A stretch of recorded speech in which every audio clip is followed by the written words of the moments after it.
اور میں اور آپ حضور کے تذکار حسن کی خوشبو لینے موجود ہیں۔ آقا کریم علیہ السلام کے جمال جہاں آرا کی تابانیاں اور جلوہ سامانیاں ہمارے ذوق کی تسکین، قلب کا قرار، روح کی ٹھنڈک، ایمان کی تازگی، عشق و محبت کی نہضت کا سبب اور ذریعہ ہے۔ آقا کریم علیہ السلام کے فضائل، حضور علیہ الصلاۃ والتسلیم کے خصائل اور آپ کے شمائل بیان کرنا شروع سے ہی اہل ایمان کا طریقہ رہا ہے۔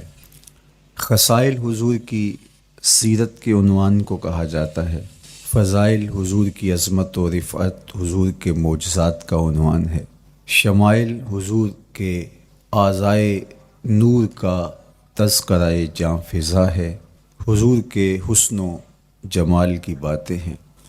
آقا کریم علیہ السلام کے شمائل پر، خصائل پر، فضائل پر علماء نے بہت کام کیا، تصنیفات چھوڑیں، محدثین نے اس عنوان سے باب باندھے۔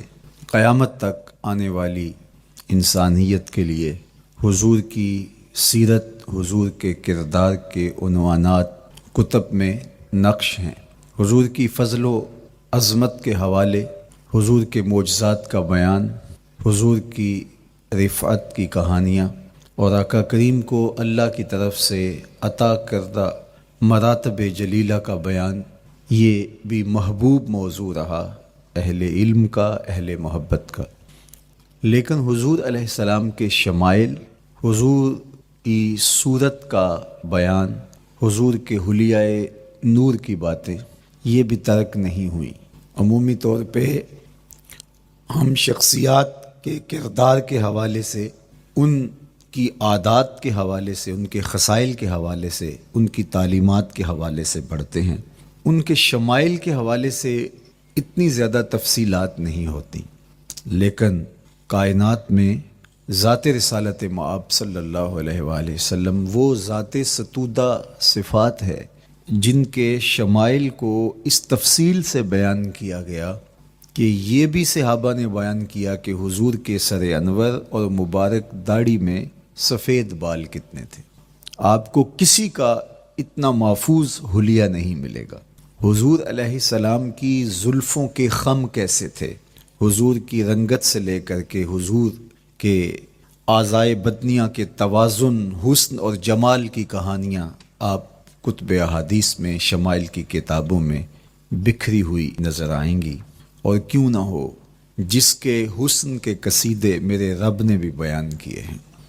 کبھی حضور کے چہرہ نور کا ذکر کرتے ہوئے والضحیٰ واللیل اذا سجا، کبھی حضور علیہ السلام کی مبارک زلفوں کا تذکرہ کرتے ہوئے حامیم، کبھی آقا کریم علیہ الصلاۃ والسلام کے مبارک ہاتھوں کا، کبھی دیگر اعضائے بدنیہ کا ذکر قرآن نے کیا۔ حضور کے سینہ اقدس کی کہانی قرآن نے بیان کی۔ حضور علیہ الصلاۃ والسلام کی مازاغ آنکھوں کا تذکرہ قرآن نے کیا، تو پھر یہ محبوب اور مرغوب موضوع کیوں نہ ہوتا۔ اور آقا کریم کو اللہ نے وہ جمال دیا تھا، وہ حسن عطا کیا تھا، وہ خوبصورتی دی تھی جو حضور کا ہی حصہ ہے۔ ویسے اللہ کا ہر پیغمبر، ہر نبی، ہر رسول خوبصورت ہوا، کوئی نبی ایسا نہیں ہے جو خوبصورت نہ ہوا ہو، یہ اللہ کا انتخاب ہے۔ آپ تو دکان پہ سیل مین بھی رکھیں تو اس کی باقی قابلیت کے ساتھ ساتھ اس کی شخصیت کو آپ دیکھتے ہیں کہ جو خوش شکل ہو، آنے والے کو متاثر کر سکے، باوقار لگے، تو جس کو اس نے نبی بنانا تھا تو اس کو اس نے یوں ہی یہ عظمت اور یہ رفعت عطا کر دینی تھی۔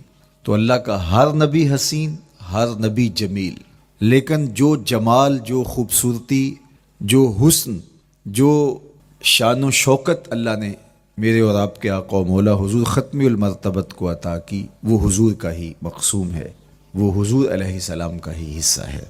سر انور سے لے کر پائے نور تک حضور کا ہر عضو بدن خوبصورتی کا مرقع اور جمال کا معیار ہے۔ خوبصورتی کیا ہوتی ہے حسن محمد کو دیکھ لو. کوئی عیب کوئی نقص حضور کے پاکیزہ وجود میں نہیں رکھا گیا. خلقت مبرا من کل عیب، حضور کے سامنے حضرت حسان بن ثابت نے یہ پڑھا اور آقا کریم نے اس پر خوشی کا اظہار کیا اور اللہ کی بارگاہ میں دعا کی، اللہم ایدہ بروح القدس، جبریل امین سے اللہ اس کی مدد فرما. تو انہوں نے یہ بات کہی کہ آپ کو ہر عیب سے مبرہ رکھا گیا ہے. آپ کا پیکر نور، آپ کا وجود مسعود حسن و جمال کا ایسا مرقع بنایا گیا کہ جس میں کوئی نقص نہیں رکھا گیا. صوری حسن بھی عطا کیا گیا، مانوی حسن بھی عطا کیا گیا.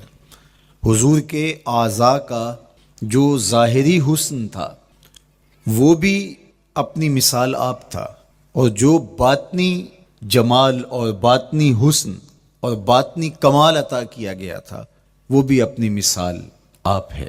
اگر حضور علیہ السلام کے مبارک ہاتھوں کو جمال دیا گیا ہے، لیکن جو توانائی عطا کی گئی، جو طاقت عطا کی گئی، ید اللہ کے جو جلوے ان ہاتھوں میں رکھے گئے، وہ بھی ایک دل آویز کہانی ہے.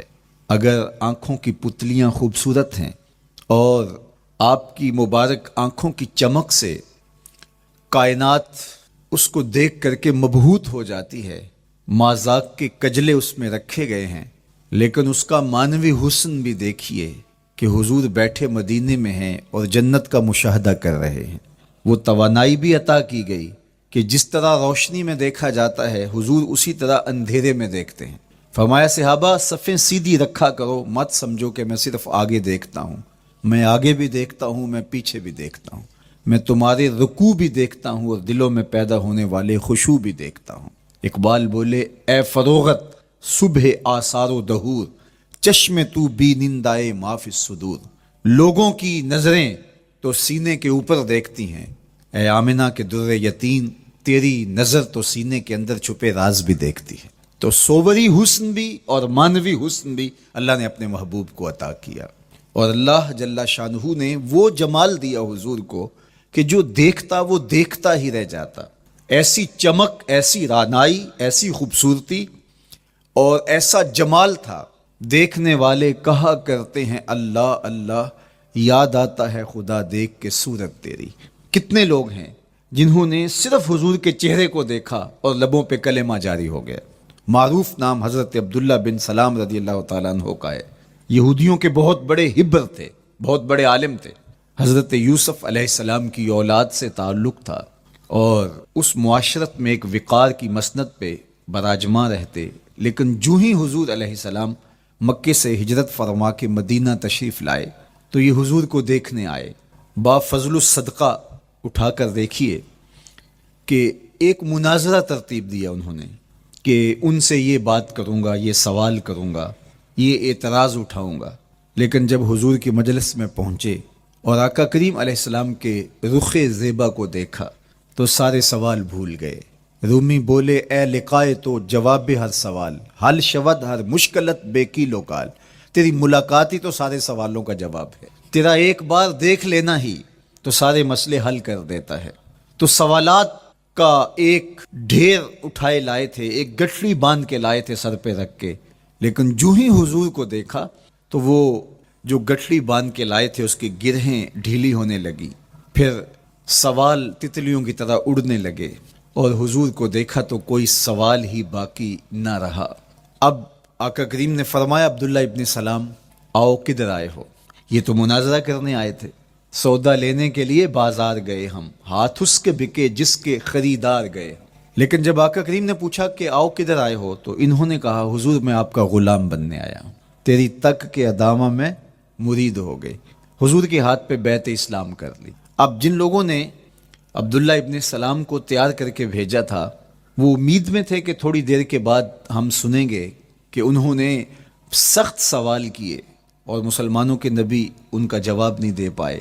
لیکن جب ان کے کانوں تک یہ خبر پہنچی کہ عبداللہ بن سلام نے تو کوئی سوال ہی نہیں کیا بلکہ وہ محبوب کی نگاہوں کا شکار ہو گئے اور انہوں نے دیکھتے ہی حضور پر تن من سب کچھ نچھاور کر دیا اور لبوں پہ کلمہ جاری ہو گیا، تو وہ صبر نہ کر سکے اور عبداللہ ابن سلام کے پاس پہنچے اور جا کے کہا کہ تو نے یہودیت کی ناک خاک آلود کر دی، تم نے کوئی سوال کیا ہوتا، انہوں نے جواب دیا ہوتا اور پھر تم نے مان لیا ہوتا تو ہم سمجھ جاتے کہ ایک عالم تھا، علمی پیاس بجھ گئی، مطمئن ہو گیا۔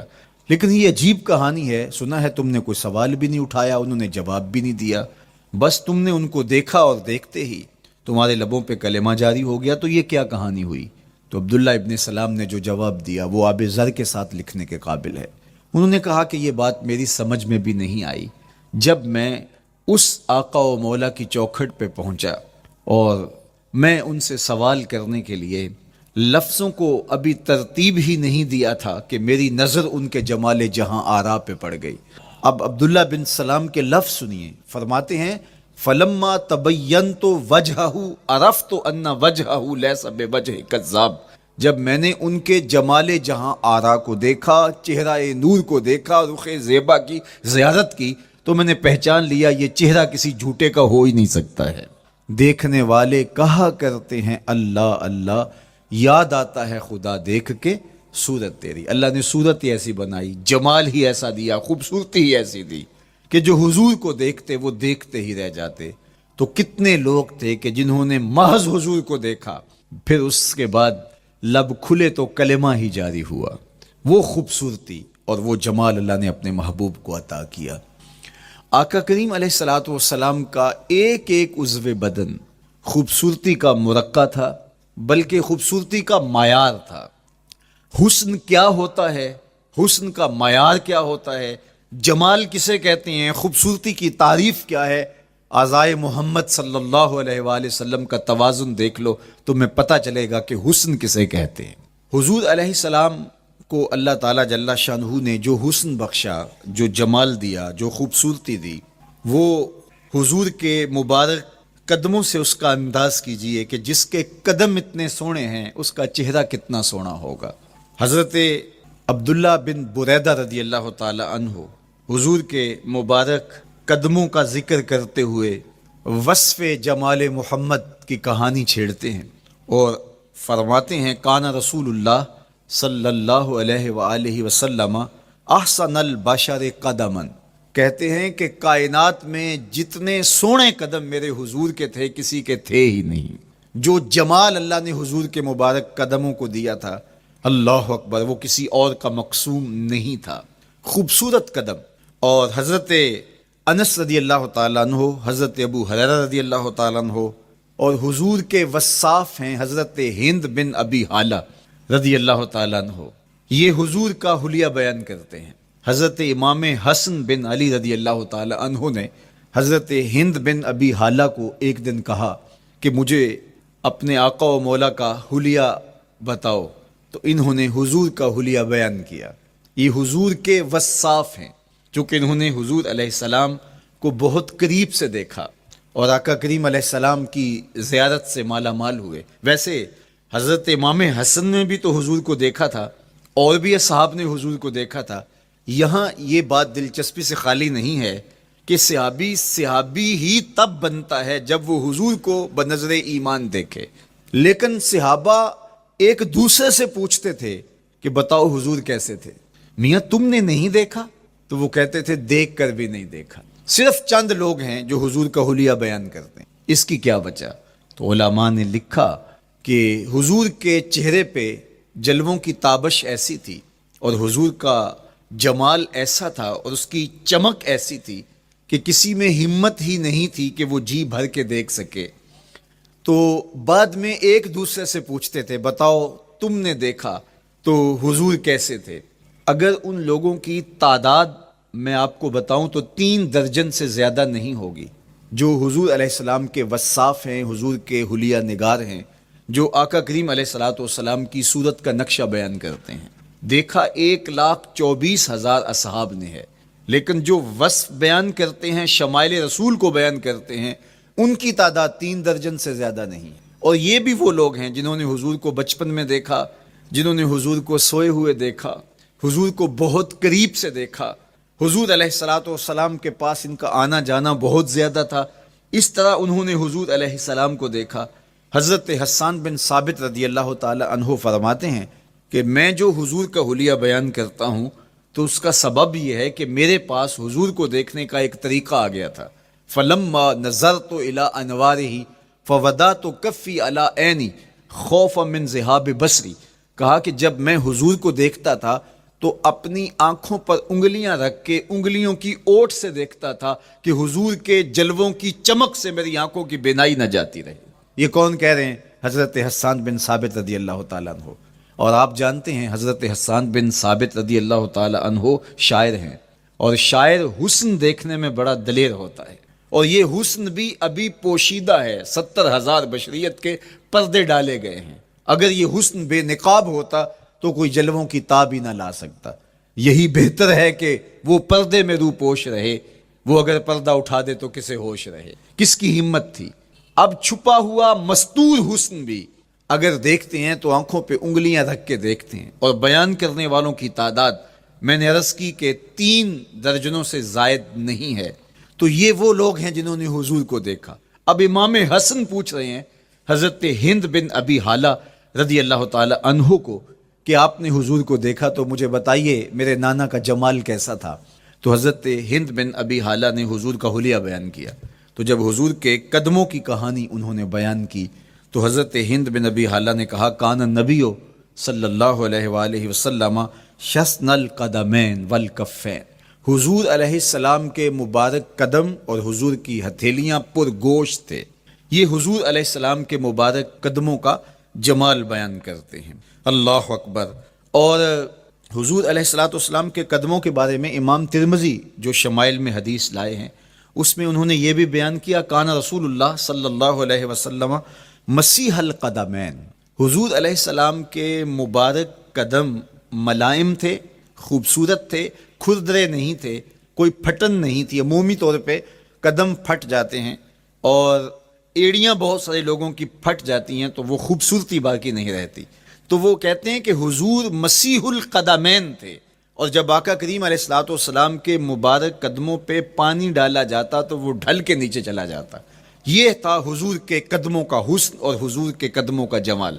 اچھا، آقا کریم علیہ السلام کی جو مبارک ایڑیاں تھیں وہ زیادہ پرگوشت نہیں تھیں، ان کے اوپر گوشت زیادہ نہیں چڑھا تھا، اس لیے کہ ایڑیوں کا زیادہ پرگوشت ہونا ایڑیوں کے حسن کو زائل کر دیتا ہے. حسن کا مرقع ہی جمال مصطفیٰ ہے. تو اس لیے اللہ نے ایک ایک عضو کو تراش کر کے بنایا ہے، بلکہ پوچھ پوچھ کے بنایا ہے. جس طرح حسان بن ثابت رضی اللہ تعالی عنہ کہتے ہیں کأنک قد خلقت کما تشاء. محبوب مجھے تو یوں لگتا ہے جس طرح آپ کے رب نے آپ کو آپ سے پوچھ کے بنایا ہے کہ محبوب بتاؤ کہ میں آپ کے اعضاء کو کیسے توازن اور کیسے حسن اور کیسے جمال دوں. تو حضور کی مبارک ایڑیاں یہ پرگوشت نہیں تھیں، باقی حضور کے پاؤں پرگوشت تھے اور کوئی پھٹن نہیں تھی، بالکل نرم گداس اور بالکل جو ہے وہ ملائم تھے. اور جب پانی ڈالا جاتا تو پانی ڈھل کے نیچے 1 سیکنڈ میں آ جاتا. یہ اللہ نے محبوب کو حسن دیا. حضرت ہند بن ابی حالہ نے کہا کہ حضور کے مبارک تلوے جو تھے وہ درمیان سے اٹھے ہوئے تھے، ایڑیوں سے لے کر کے انگلیوں تک یہ تلوہ کہلاتا ہے، جو اس کا نچلا حصہ جو زمین سے مس کرتا ہے، اور اس میں جو درمیان والا حصہ ہے یہ اٹھا ہوا ہو اور بالکل پاؤں سیدھا نہ ہو تو یہ پاؤں کا حسن ہے. پاؤں کا بالکل سیدھا ہو جانا یہ پاؤں کے حسن کو زائل کر دیتا ہے. اس میں تھوڑا سا خم ہو، جب چلے تو انگلیاں اور پنجے کا جو ہے وہ آگے والا حصہ زمین پہ لگے اور ایڑی لگے اور درمیان والا حصہ زمین پہ نہ لگے. تو یہ حسن ہوتا ہے کسی کے پاؤں کے تلوے کا. اللہ نے محبوب کے مبارک قدم کی پشت کو بھی حسن دیا، حضور کے تلووں کو بھی حسن دیا، حضور کی ایڑیوں کو بھی حسن دیا. سائل الاطراف، حضور کی مبارک انگلیاں قدرے لامبی تھیں اور یہ حسن ہوتا ہے. انگلیاں چھوٹی ہوں، ان کا قد پست ہو تو پاؤں کی خوبصورتی دکھائی نہیں دیتی، لیکن اللہ نے اپنے محبوب کی انگلیوں کو بھی ایک لمبائی عطا کر کے اس کو بھی ایسا جمال دیا تھا یار جو پاؤں کو دیکھتا رہے وہ پاؤں کو ہی دیکھتا رہ جائے. اللہ اکبر. اچھا، بعض احادیث میں آتا ہے کہ حضور علیہ السلام کے مبارک تلوے جو ہیں لیسا لہا اخمس، یہ لفظ ہیں کہ وہ اخمس نہیں تھے، یعنی وہ درمیان سے اٹھے ہوئے نہیں تھے۔ تو اس کا کیا مطلب ہے؟ یہ حضرت ابو ہریرہ رضی اللہ تعالیٰ عنہ سے جو مروی روایت ہے اس میں یہ ہے لیس لہا اخمس، اور حضرت ہند بن نبی حالہ سے جو حضور کے مبارک تلووں کا حسن بیان کیا گیا ہے، تو اس میں یہ بیان کیا گیا ہے کہ حضور علیہ الصلوۃ والسلام کا مبارک قدموں کا تلووں کا حسن یہ تھا کہ وہ درمیان سے تھوڑے سے اٹھے ہوئے تھے، اور یہ خوبصورت پاؤں کا جمال ہوتا ہے۔ تو ان دو چیزوں میں علماء نے تطبیق کی ہے۔ اللہ ان علماء کی قبروں پر رحمتیں نازل کرے جو حضور کے حسن پہ، حضور کے جمال پہ گفتگو کرتے رہے، اور ایک ایک عضو پر انہوں نے کئی کئی صفحات لکھے اور کتابیں انہوں نے تحریر کی حضور کے جمال پر۔ اب حضرت ہند بن ابی حالہ رضی اللہ تعالی عنہ، انہوں نے تو حضور کو گھر میں دیکھا تھا، یہ حضرت خدیجۃ الکبریٰ رضی اللہ تعالی عنہا کے فرزند تھے ابو حالہ سے۔ اب انہوں نے تو دیکھا، اب حضور لیٹے ہیں تو انہوں نے حضور کے پاؤں کو دیکھا کہ درمیان میں ہلکا سا خم ہے اور یہ پاؤں کا جمال ہے۔ اب حضرت ابو ہریرہ رضی اللہ تعالی عنہ نے جو حضور کے پاؤں کو دیکھا تو یہ اندرون خانہ کا دیکھنا نہیں تھا، تو انہوں نے کیسے دیکھا؟ تو حضرت ابو ہریرہ سے مروی ایک روایت سے سمجھ آتی ہے کہ انہوں نے جو کہا کہ لیس لہا اخمس، کہ ان کے مبارک تلوے درمیان سے اٹھے ہوئے نہیں تھے بلکہ بالکل برابر تھے، تو اس کا کیا مطلب ہے؟ تو حضرت ابو ہریرہ سے ایک روایت مروی ہے، وہ فرماتے ہیں کہ جب حضور علیہ السلام کسی چٹان کے اوپر چلتے تو حضور علیہ الصلوۃ والسلام کا وہاں قدم پڑتا تو وہ اس چٹان کے اندر حضور کا قدم گھس جاتا، وہ موم کی طرح چٹان نرم ہو جاتی۔ اس طرح زمین پر بھی حضور چلتے تو مبارک پاؤں کا جو نشان قدم ہے وہ پورا دکھائی دیتا۔ تو حضرت ابو ہریرہ رضی اللہ تعالیٰ عنہ اس سے یہ سمجھے کہ حضور کے تلوے جو ہیں وہ برابر ہیں۔ تو علماء نے اس پر گفتگو کی ہے۔ ایک تو حضور جب چلتے تھے تو آقا کریم پورے زور سے قدم زمین پہ رکھتے تھے اور اس وقار سے چلتے تھے کہ جس طرح حضور اونچائی سے نیچے کی طرف اتر رہے ہوں۔ تو جب پاؤں کو جما کر کے زور سے رکھا جائے تو پھر جو ہے وہ نشان نیچے پڑتا ہے۔ یا اللہ اپنے محبوب کے لیے زمین کو اور پتھروں کو بھی نرم کر دیا تو پھر حضور کے تلووں کا نقش بھی زمین کے اوپر جو ہے وہ حویدہ ہو جاتا۔ سلطان قاتبائی نے ایک ایسا ہی پتھر جس کے بارے میں شنید تھی کہ اس پر حضور کے قدموں کا نقش موجود ہے، تو انہوں نے 20,000 دینار کے اندر وہ خریدا، اور انہوں نے یہ کہا کہ جب میں فوت ہو جاؤں تو حضور کے قدموں کے نشان والا پتھر میری قبر کے سرہانے بطور کتبہ لگایا جائے۔ علامہ شہاب الدین خفاجی علیہ رحمہ لکھتے ہیں ہوا موجود الی الآن، وہ اپنے دور میں کہانی بیان کرتے ہیں وہ آج بھی سلطان قاتبائی کی قبر کے سرہانے وہ پتھر نصب ہے جہاں حضور کے قدموں کے نشان موجود ہیں۔ اللہ اکبر۔ تو آقا کریم علیہ الصلوۃ والسلام کے مبارک تلوے، حضور علیہ السلام کی کم گوشت تراشی ہوئی ایڑیاں، اور مسیح القدمین حضور علیہ السلام کے ملائم نرم گداز پاؤں، ان کا حسن اور ان کا جمال، اور آقا کریم علیہ السلام کے قدموں کی انگلیاں جو قدرے لمبی تھی، اور ان میں جو درمیان والی انگلی تھی وہ زیادہ لمبی تھی، اس پر حضرت میمونہ بنت کردم رضی اللہ تعالی عنہا اس انگلی کا حسن بیان کرتی ہیں، کہتی ہیں مجھے شوق ہوا کہ میں حضور کو دیکھوں، تو اپنے والد گرامی کے ساتھ حجۃ الوداع کے موقع پر میں بھی سعادت حج پا رہی تھی، تو حضور کو ملنے کے لیے جب ہم پہنچے تو آقا کریم اونٹنی کے اوپر سوار تھے، ناقہ پر جلوہ فراز تھے، تو میرے میں ہمت نہ ہو سکی کہ حضور کے چہرے کو دیکھ سکوں۔ ایسا جلوہ، ایسا جمال، اللہ اکبر، اور ایسا روب اور ایسی چمک چہرے کی اور تابشیں تھیں کہ میرے اندر ہمت نہ ہو سکی کہ میں حضور کے چہرہ نور کو دیکھ سکوں۔ اب آقا کریم اونٹنی پہ سوار تھے تو میں حضور کے مبارک پاؤں کو دیکھنے لگی، میں بس حضور کے پاؤں کا جمال اور خوبصورتی دیکھنے لگی، اسی میں کھو گئی۔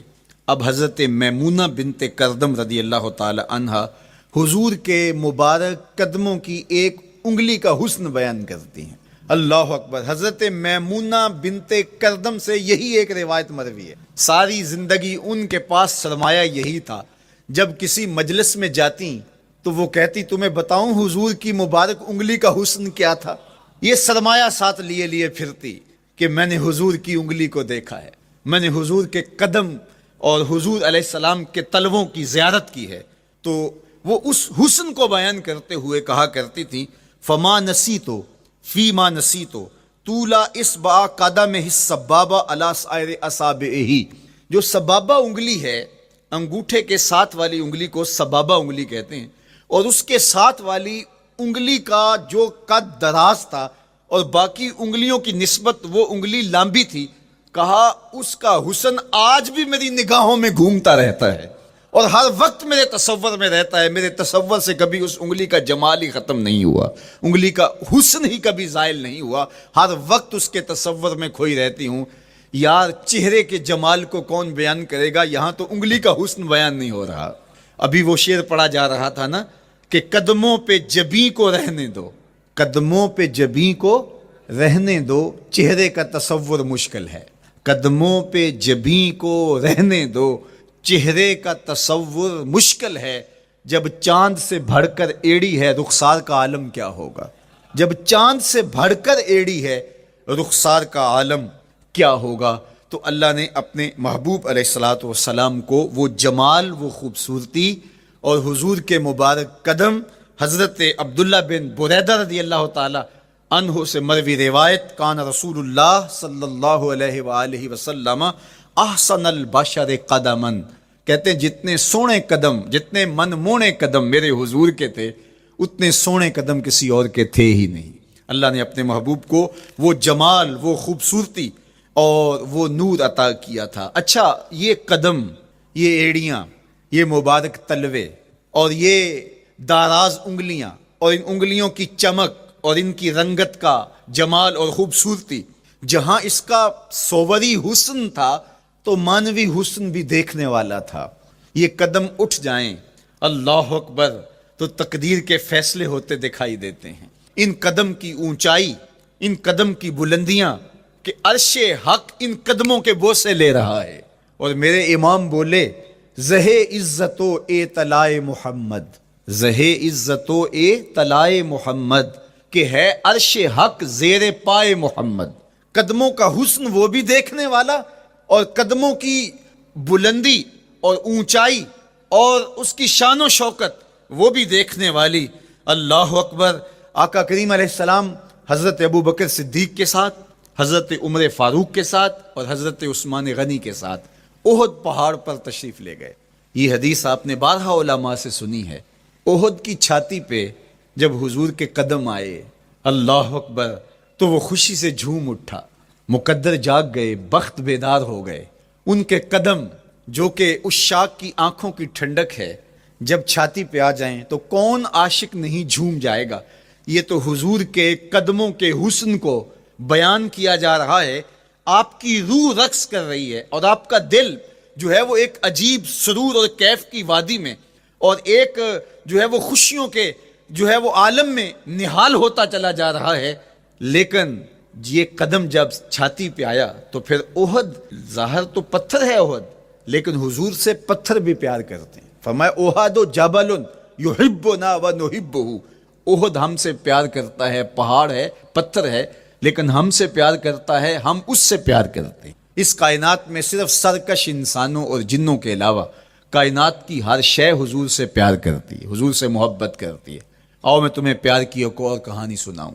مسجد نبوی ہے، آقا کریم تشریف فرما ہیں، منبر پہ جلوہ فراز ہوئے، ابھی واز کا آغاز ہی کرنا چاہ رہے تھے کہ ایک جانب سے رونے کی آواز آنے لگی۔ صحابہ کہتے ہیں رونے والا اس درد سے روتا ہے کہ لگتا تھا کلیجہ پھٹ جائے گا۔ کناقۃ الخلوج، جس طرح اونٹنی کا بچہ بچھڑ جائے اور وہ اس کے غم میں، اس کی جدائی میں درد سے روکتی ہے، چیختی ہے، چلاتی ہے، رونے والے کا انداز درد ایسا ہی تھا اور لگتا تھا کہ جس طرح اس کا کلیجہ پھٹ جائے گا۔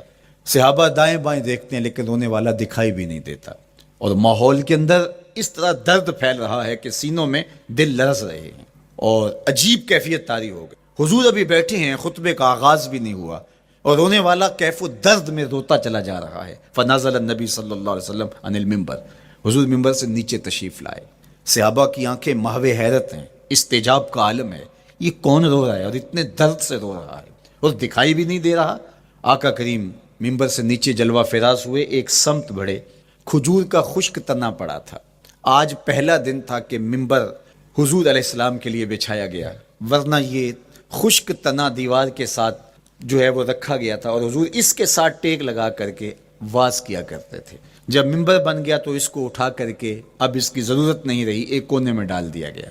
اب جو ہی حضور ممبر پہ تشریف فرما ہوئے تو اس خشک تنے کا کلیجہ لرز اٹھا، اور وہ ایسے روتا تھا جس طرح اونٹنی کا بچہ بچھڑ جائے اور وہ روتی ہے، اس طرح وہ خشک تنا رو رہا تھا۔ اس تنے ہن نانا در ہجر رسول زار می نالت چو ارباب عقول، جس طرح عقل والے، جس طرح جو ہے وہ فہم و ادراک رکھنے والے لوگ روتے ہیں درد سے، وہ رو رہا تھا۔ آقا کریم علیہ السلام اس کے پاس گئے اور اس کو اپنی آغوش میں سمیٹ لیا۔ بچھڑا ہوا بچہ جب اپنی ماں کو ملے تو اس کی ہچکیاں بن جاتی ہیں، اس کی گھگھی بن جاتی ہے، تو یہی کیفیت اس کی ہو گئی، اور آقا کریم اپنا دستے رحمت اس کے اوپر پھیرتے چلے جاتے ہیں۔ بتدریج اس کی سسکیاں، اس کے رونے کی آواز کم ہوتی چلی جا رہی ہے۔ آہستہ آہستہ وہ خاموش ہو گیا۔ حضور پھر دوبارہ تشریف لائے اور ممبر پہ خطبہ دینے سے قبل صحابہ کی آنکھوں میں استعجاب کا عالم دیکھا، حیرت کی فراوانی دیکھی۔ فرمایا کہ تم جو سوال کرنا چاہ رہے ہو، جو تمہاری آنکھوں میں پوشیدہ سوال ہے، میں اس کو اچھی طرح جانتا ہوں۔ لو لم افعل ہاکذا لحن الی یوم القیامہ، اگر میں ممبر سے اتر کے اپنے عاشق زار کو یوں تسلی نہ دیتا، یہ قیامت تک یوں ہی روتا ہی رہے۔ حضرت محمد بن سیرین رضی اللہ تعالیٰ عنہ کہا کرتے تھے کہ حضور کی محبت میں ایک خشک تنا بھی زار و زار روئے تو جس کے سینے کے اندر محبت بھرا دل ہے تو وہ حضور کے عشق میں آنسو کیوں نہیں بہائے گا؟ حضور کی یاد میں اس کی آنکھیں آنسو کا خراج کیوں نہیں دیں گی؟ تو وہ خشک تنا حضور کی محبت میں رو رہا ہے۔ اب ہے یہ پتھر، لیکن میرے حضور فرماتے ہیں کہ یہ پہاڑ مجھ سے پیار کرتا ہے اور میں اس سے پیار کرتا ہوں۔ اب حضور اپنے اس محب کے گھر تشریف لے گئے اور اس کی چھاتی پہ قدم رکھا تو وہ خوشی سے جھوم اٹھا۔ فضاربا برجلہ ہی، اپنا مبارک پاؤں زور سے مارا۔ فقال اسبت احد فانما علیک نبی و صدیق و شہیدان، فرمایا احد ٹھہر جا، تیرے اوپر اللہ کا ایک نبی ہے، ایک صدیق اور 2 شہید ہیں۔ تو حضور کی مبارک ایڑی کے لگنے کی دیر تھی، حضور کے قدم کی ضرب کی دیر تھی کہ اس کا زلزلہ تھم گیا۔ میرے امام بولے ایک ٹھوکر سے احد کا زلزلہ جاتا رہا، ایک ٹھوکر سے احد کا زلزلہ جاتا رہا، رکھتی ہیں کتنا وقار اللہ اکبر ایڑیاں۔ زلزلہ آ گیا اس کے اوپر، وہ جھومنے لگا، لیکن حضور نے اپنا مبارک قدم مارا اور وہ ٹھہر گیا۔ اللہ اکبر۔ تو یہ پہاڑ آج بھی اس شاک جب شہر مدینہ میں حاضر ہوتے ہیں تو وہ احد پہ تو ضرور جاتے ہیں، حضرت امیر حمزہ کے مزار پہ حاضری دینے کے لیے اور اس جبل احد کو دیکھنے کے لیے۔ اور یقین جانیے گا جبل احد کو جب ہم دیکھتے ہیں تو عجیب کیفیات میں ڈوب جاتے ہیں۔ میں تو وہاں دوستوں کو کہا کرتا ہوں کہ آج پورا مدینہ بدل گیا ہے، یعنی اس کی وہ صورت، وہ کچے مکان، وہ گھروندے، وہ گھر، وہ کوچہ و بازار، وہ کچی سڑکیں، وہ ماحول آج وہ آپ کو نظر نہیں آ رہا۔ جہاں کچے مکان تھے جن کے اوپر چھت کھجور کے پتوں کی پڑی تھی، وہاں عالی نصب پلازے آپ کو نظر آتے ہیں، فلک بوس آپ کو ہوٹل نظر آتے ہیں۔ وہ کچی سڑکیں آج آپ کو وہاں دکھائی نہیں دیتی، وہاں تارکول کی بچھی ہوئی سڑکیں دکھائی دیتی ہیں، خوبصورت پتھر لگے ہوئے آپ کو نظر آتے ہیں، وہ ممیاتی ہوئی بکریاں، وہ جگالی کرتے ہوئے اونٹ آج آپ کو وہاں دکھائی نہیں دیتے، وہ ماحول آپ کو نظر نہیں آتا۔ تو پرانا مدینہ اگر ڈھونڈنے نکلیں بھی تو ظاہر ہے اگرچہ ان پختہ اور خوبصورت عمارتوں کے اندر بھی عکس جمال محمد کا پڑ رہا ہے، لیکن وہ پرانا دور اگر آپ تلاش کرنا چاہیں تو وہ آپ کو وہ چیزیں نہیں ملتی۔ لیکن جب آپ احد پہ جاتے ہیں تو میں دوستوں کو کہتا ہوں اس احد کو جی بھر کے دیکھ لو، اس پہ ڈائریکٹ میرے حضور کی نظریں پڑی ہوئی ہیں، یہ بدلا نہیں، یہ 14 صدیوں سے جیسا تھا آج بھی ایسا ہے، اس پہ میرے حضور کی نظریں ڈائریکٹ پڑی ہوئی ہیں، اور آقا کریم علیہ الصلوۃ والسلام نے اس کو یوں دیکھا ہے۔ تو یہ احد حضور سے محبت کرنے والا ہے، حضور سے پیار کرنے والا ہے، اور اس پیار کی وجہ سے یہ پتھر قیامت کے دن جنت میں جائے گا، یہ پہاڑ جنت میں جائے گا۔ یار اگر ایک پہاڑ حضور سے پیار کر لے تو وہ مکین جنت بن جاتا ہے، اور اگر حضور کا غلام ایک عاشق حضور سے محبت کرے تو اللہ اس کو کتنے درجے عطا فرمائے گا۔ تو آقا کریم نے زور سے قدم مارا اور فرمایا احد ٹھہر جا، تیرے اوپر اللہ کا ایک نبی ہے، ایک صدیق ہے اور 2 شہید ہیں۔ اللہ اکبر۔ تو یہ حضور علیہ الصلوۃ والسلام کے مبارک قدم کی شان ہے، یہ حضور کے مبارک قدم کا جمال ہے اور اس کی خوبصورتی ہے۔ غزوہ ذات الرقاع کے اندر حضرت جابر کا اونٹ چلتے چلتے تھک گیا، سفر لمبا تھا اور اونٹ کمزور تھا، تو چلتے چلتے اس کو تھکن ہو گئی، اب وہ قافلے سے پیچھے رہتا چلا جاتا ہے۔ تو اس نے حضور کی خدمت میں عرض کی، یا رسول اللہ یہ اونٹ تھک گیا ہے اور میں قافلے کے ساتھ چل نہیں پا رہا۔ تو آقا کریم علیہ الصلوۃ والسلام نے اپنے مبارک قدم سے اس اونٹ کو ٹھوکر لگائی، فنشط حتی کان ما یملک زمامہ۔ حضرت جابر کہتے ہیں اس کی لگام سنبھالی نہیں جاتی تھی، اتنا تیز چلتا تھا۔ یار جس کے قدموں کی ٹھوکر سے یہ توانائی آ جائے، اس کے ہاتھوں کی توانائی کا عالم کیا ہوگا۔ تو اللہ نے صرف حضور کے مبارک قدموں کو صوری حسن ہی نہیں دیا تھا، مانوی جمال اور توانائی بھی عطا فرمائی تھی۔ حضور علیہ السلام کے چچا جناب ابو طالب کہتے ہیں کہ میں حضور علیہ السلام کے ساتھ تھا، تو راستے میں ذی المجار کی منڈی آئی اور وہاں حالات ایسے تھے کہ پینے کے لیے پانی دستیاب نہیں تھا۔ تو میں نے کہا کہ اتشت ولیسا عندی ماء، مجھے تو سخت پیاس لگی ہے اور پانی بھی پاس نہیں ہے۔ فنزل النبی صلی اللہ علیہ وسلم وضرب بقدمہ الارض فخرج الماء فقال اشرب، تو حضور نے اپنے مبارک پاؤں سے زمین پر ٹھوکر لگائی، چشمہ پھوٹ پڑا، اور آقا کریم نے فرمایا چچا پانی پی لیجئے۔ تو وہ پاؤں اگر زمین پہ لگے تو چشمے پھوٹے، اگر احد پہاڑ پہ وہ پاؤں پڑے تو اس کا زلزلہ جاتا رہے، اور اگر وہ کسی جانور کو حضور ٹھوکر لگائیں تو اس کے اندر اس قدر تیزی آ جائے کہ اس کی باغ سنبھالی نہ جائے، اتنا سریع رفتار ہو جائے۔ اب ان قدموں پہ کون قربان نہیں ہوگا؟ یار ان قدموں کو چومنے کے لیے جبریل بھی تو بے تاب دکھائی دیتے ہیں نا۔ معراج کی شب جب جبریل حاضر خدمت ہوئے، حضور محو استراحت ہیں، تو جبریل عرض گزار ہوئے، مالک تیرا محبوب تو سو رہا ہے۔ اللہ اکبر، تبارک اللہ، شان تیری تجھی کو زیبا ہے بے نیازی، کہیں پہ جوش لن ترانی، کہیں تقاضے وصال کے تھے۔ ایک کوہ طور پہ خود چل کے جاتا ہے اور عرض گزار ہوتا ہے، رب آرنی انظر الیک، مالک تجھے دیکھنا چاہتا ہوں۔ اللہ اکبر، سراپا چشم بنا ہوا ہے اور کہتا ہے مالک میں تجھے دیکھنا چاہتا ہوں۔ جواب کیا آتا ہے؟ لن ترانی، تم نہیں دیکھ سکتے، میرے جلووں کی تاب نہیں لا سکتے۔ ایک خود چل کے جا رہا ہے اور تقاضۂ رویت کرتا ہے، اور جواب آتا ہے لن ترانی، اور ایک سویا ہوا ہے چادر اوڑھ کے، اور جبریل کہتے ہیں محبوب اٹھیے، رب آپ کو بلا رہا ہے۔ تبارک اللہ، شان تیری تجھی کو زیبا ہے بے نیازی، کہیں پہ جوش لن ترانی، کہیں تقاضے وصال کے تھے۔ تو جبریل حاضر خدمت ہوئے، حضور استراحت میں ہیں، تو آواز آئی یا جبریل قبل قدم ہے، میرے محبوب کے قدموں کو چوم لے۔ اب جبریل حضور علیہ السلام کے قدموں کو بوسے دے رہے ہیں۔ کسی نے جبریل سے تصور کے عالم میں پوچھا، حضور کے قدم چومے، حضور کے تلووں کو بوسے دیے، بتا کیفیت کیا ملی؟ تو بولے نہ جنت کی کلیوں میں دیکھا مزہ جو محمد کی تلیوں میں دیکھا۔ وہ سرور وہاں جو نصیب ہوا۔ وفد عبد القیس جب مدینہ المنورہ آیا تو ان میں ایک صاحب میں، وہ کہتے ہیں میں دوڑتا ہوا حضور کے پاس آیا، بس بے چینی تھی، اضطراب تھا۔